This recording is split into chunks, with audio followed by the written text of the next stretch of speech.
తెలంగాణ వ్యాప్తంగా చికెన్ సెంటర్లు మూతపడ్డాయి.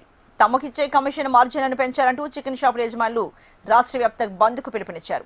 పౌల్ట్రీ కంపెనీల ఏకపక్ష ధోరణిని నిరసిస్తూ ఇందిరా పార్క్ వద్ద భారీ ధర్నాకు దిగారు. కిలోకు కనీసం 40 రూపాయల మార్జిన్ ఇవ్వాలని చికెన్ షాప్ ఓనర్స్ అసోసియేషన్ సభ్యులు డిమాండ్ చేస్తున్నారు. ఇదే అంశానికి సంబంధించి మరింత సమాచారాన్ని మా ప్రతినిధి అరుణ్ అందిస్తారు. తెలంగాణ రాష్ట్ర వ్యాప్తంగా కూడా చికెన్ సెంటర్ నిర్వాహకులు ఎవరైతే ఉన్నారో వారంతా కూడా చికెన్ సెంటర్లు అన్ని కూడా నిరవధికంగా బంద్ పిలుపునిచ్చారు.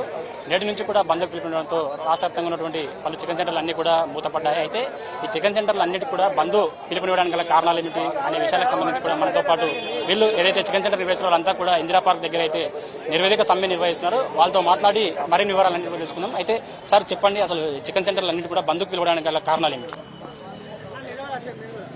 రిటైల్ చికెన్ షాప్ వ్యవస్థలో సరైన మార్జిన్ ఇవ్వని కారణంగా అందరు రోడ్డు ఎక్కడం జరిగింది. ఇవాళ ధర్నాకు పిలవడానికి గల కారణం కూడా అదే.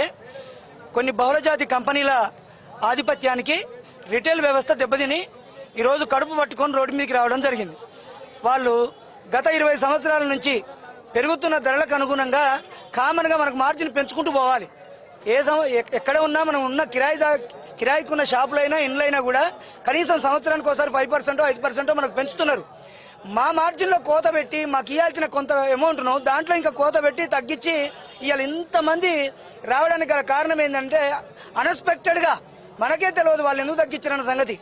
ఎందుకు తగ్గించారని అడిగితే ఈ విషయాన్ని వాళ్ళ వెంకాప్ కంపెనీకి పలుమార్లు పోయినాం. పలుమార్లు పోతే చూస్తాం, ఆలోచిస్తామని చెప్తున్నారు తప్ప దీనికి సాల్వేషన్ ఇంతవరకు ఇవ్వలే. అసలు ఎందుకు పెంచడం జరిగింది సార్ అని అడిగితే సరే ప్రొడక్షన్ లేదు అంటున్నారు. వాస్తవంగా ప్రొడక్షన్ ఉన్నా ప్రొడక్షన్ లేకపోయినా ప్రొడక్షన్ కాస్ట్ ఎంత 186 రూపాయలు పోయిన ఒక 6 నెలల నుంచి దొబ్బుక తిన్నది వాళ్ళే. యాక్చువల్లీ ఒక పిల్ల కాస్ట్ వచ్చేసి 40 రూపాయల నుంచి 60 రూపాయల మధ్యన పడుతుంది సార్. ఈ వెనకాల పొజిషన్ గుర్తుపెట్టుకుంటే 60 రూపాయల నుంచి ఒక పిల్ల పెరగడానికి ఒక 30 రూపాయలు కాస్ట్ అయింది అది 1 కిలో రావడానికి. అలా ఆ విధంగా చూసుకుంటే వాళ్ళు 185 రూపాయలు తిన్నారు. మధ్యన ట్రేడర్ ఒక 10 రూపాయలు ఇవ్వడానికి కూడా ట్రేడర్ కూడా ఇవ్వలే. ట్రేడర్కు 4 రూపాయలు కూడా ఇవ్వలే. ట్రేడర్లు చాలా ఇబ్బందులు పడి సప్లై చేసిరు తప్ప వాళ్ళు కూడా సుఖంగా ఏం లేరు. రిటైల్ వ్యవస్థలో మాకు 20-25 రూపాయలు 30 రూపాయలు ఇచ్చే మార్జిన్ కోత విధించి 16 రూపాయలు చేసిరు. దానికి ఎగనెస్ట్గా కంపెనీల మీద, ఈ బహుళజాతి కంపెనీల మీద మేము మా పరిస్థితిని చెప్పుకోవడం కోసం ఎన్నోసార్లు పోతే కూడా మమ్మల్ని విస్మరించారు. కాబట్టి మేము ఈ బంద్కు కంటిన్యూషన్ గా పిలుపునియడం కోసమే ఈ అందరం ఇక్కడికి వచ్చినాం. అయితే ఇప్పుడు గతంలో మీరు 30 రూపాయలు ఇచ్చేవారని చెప్తున్నారు, ఇప్పుడు 16 రూపాయలు అని చెప్తున్నారు. అయితే ఈ 16 రూపాయలు ఎప్పటి నుంచి తగ్గించారు? ఈ 16 రూపాయలు మాకు చేయబట్టి ఒక 4 నెలలు అవుతుందండి. 6 నెలల నుంచి మాకు ఈ 16 రూపాయలు చేస్తే కనీసము షాపు నిర్వహణ ఖర్చు కూడా వెళ్ళే పరిస్థితి లేదు. షాపులో పిల్లల జీతాలు ఇవ్వలేక ఇంట్లో ఉన్న పుస్తల తాడు వాళ్ళ ఇంట్లో ఉన్న బంగారం తీసుకుపోయి బిల్లులు కడుతురు. ఇలా స్నేహ కంపెనీ వాళ్ళ దుస్థితి చూస్తుంటే ఎట్లా ఉందనంటే ఈ ఫైనాన్షియల్ ఇయర్ ఎండింగ్ వచ్చింది. ఇయర్ ఎండింగ్ రాగానే వాళ్ళ పరిస్థితి ఏంది, వీళ్ళు ఎట్టున్నా ఏం లేదు. వాళ్ళు ముందే అడ్వాన్సులు తీసుకొని కోళ్ళేస్తారు. మళ్ళీ అడ్వాన్స్ పక్కకు పెట్టి ఇది పక్కకు పెట్టు, ఇప్పుడు నిన్న మొన్న వేసుకున్న కోళ్ళ పైసలు కట్టు.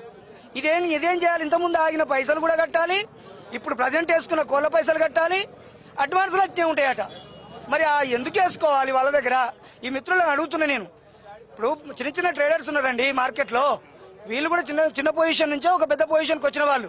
చిన్న ట్రేడర్స్ ఉన్నారు నా అన్నలు. ఆ చిన్న ట్రేడర్స్ ను బతికించమని చెప్పేసి నా రిటైల్ వ్యవస్థలో ఉన్న ప్రతి ఒక్క సోదరుని కోరుకుంటున్నా. చిన్న ట్రేడర్లను బతికించండి.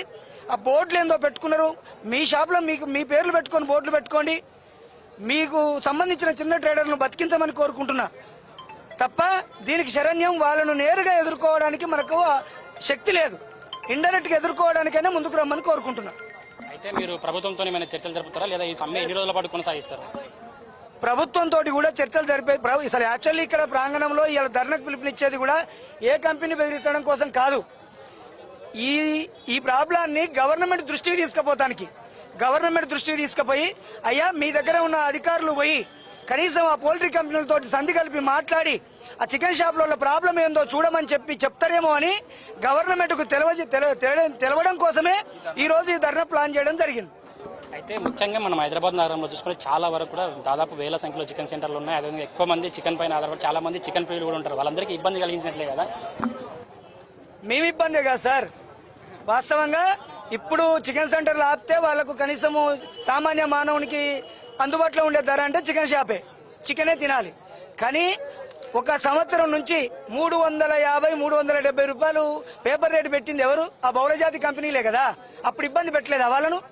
ఒక సామాన్య మానవుడు 100 రూపాయలతో ఒక అర్ధ కిలో చికెన్ వస్తే కష్టం చేసి వచ్చిన నా అన్నలు తమ్ముళ్ళు తింటారు. నువ్వు 350-370 రూపాయలు చికెన్ తీసుకపోతే దానికి కొంత మిత్రులు ఒక 10 యాడ్ చేసి మాకు వెళ్ళక 400 కూడా అమ్మిన రోజులు ఉన్నాయి. అప్పుడు ఇంకా ఇబ్బందులు పడ్డారు దీనికంటే. కాబట్టి దీన్ని దృష్టిలో పెట్టుకొని గవర్నమెంట్ కూడా సంధి కలిపి ఖచ్చితంగా గవర్నమెంట్ పౌల్ట్రీ యజమానులతో మాట్లాడి మా ప్రాబ్లాన్ని సాల్వ్ చేసి మా అసోసియేషన్ లీడర్లను పిలిచి మా సమస్యని విని మాకు కొంత మార్జిన్ పెంచుతున్నా అని చెప్పేసి మమ్మల్ని మీడియా ముఖంగా కానీ మమ్మల్ని పిలిచి కానీ చెప్తేనే ఈ సమ్మెను విరమించుకుంటాం తప్ప మీ అంతలకు మీరే అహంకారపూరిత ధోరణికి పోయి పేపర్లకు మేము రేట్ ఇస్తున్నాం కదా, ఇప్పటి నుంచి మీకు మార్జిన్ వస్తుంది కదా అని కొంతమంది అంటుంటే వింటున్నాం. పేపర్లకు మార్జిన్ వస్తుందని కాదు, మేము ఏదో బ్యానర్లు పెట్టి బంధుకు పిలుపునిచ్చినాక మీరేం చేస్తున్నారు? ఇక రేట్లు తగ్గించడం మొదలుపెట్టారు. అది కాదు మాకు కావాల్సింది. మాకు ఖచ్చితమైన మార్జిన్ 40 రూపాయల నుంచి 50 రూపాయలు ఇస్తున్నాము. మార్కెట్లో పెరుగుతున్న ధరలకు అనుగుణంగా ప్రతి మార్కెట్లో ప్రతి వస్తువుకు రేట్లు పెరుగుతున్నాయి. మాకేమో మార్జిన్లో కోత పెడుతున్నారు. మేము నిర్వహణ ఇబ్బందులు అవుతున్నాం. దాన్ని దృష్టిలో పెట్టుకొని మాకు ఖచ్చితమైన మార్జిన్ ఎంత ఇస్తారో మేము ఏమంటున్నాం, 40 నుంచి 50 మధ్యన మాకు ఫ్లెక్చువేషన్ అవుతుంది. గ్లోబల్ మార్కెట్లో ఖచ్చితంగా అవుతుంది. కాబట్టి ఈ ఫ్లెక్చువేషన్ మాకు 40 రూపీస్ తగ్గకుండా 40 to 50 మధ్యన మాకు మార్జిన్ ఇస్తే లైవ్ మీద మేము ఈ నిర్వహణ నిర్మించగలుగుతామని చెప్తున్నాం. అయితే ప్రస్తుతం ఇస్తున్నటువంటి ఏదైతే మార్జిన్ 16 రూపాయలు ఉందో దాన్ని 40 రూపాయల నుంచి 50 రూపాయల వరకు కూడా పెంచాలని చికెన్ సెంటర్ యాజమాన్యాలు అయితే డిమాండ్ చేస్తున్న పరిస్థితి కనిపిస్తుంది. ముఖ్యంగా అయితే బహుళజాతి కంపెనీలకు సంబంధించి వారు ఆధిపత్య ధోరణి వల్లనే ఇదంతా కూడా ఈ సిచ్యువేషన్ జరిగింది. ముఖ్యంగా మేము చిన్నపాటి వ్యాపారస్తులం కాబట్టి మా అందరికీ దృష్టిలో ఉంచుకొని కూడా ఈ మార్జిన్లకు సంబంధించి కూడా రేట్లు ఇప్పటివరకు 40 నుంచి 50 రూపాయల వరకు పెంచాలని కూడా చికెన్ సెంటర్ నిర్వాహకులు అయితే చెప్తున్నారు. వీడియో జర్నలిస్ట్ ఆర్కేతో అరుణ్, HN TV.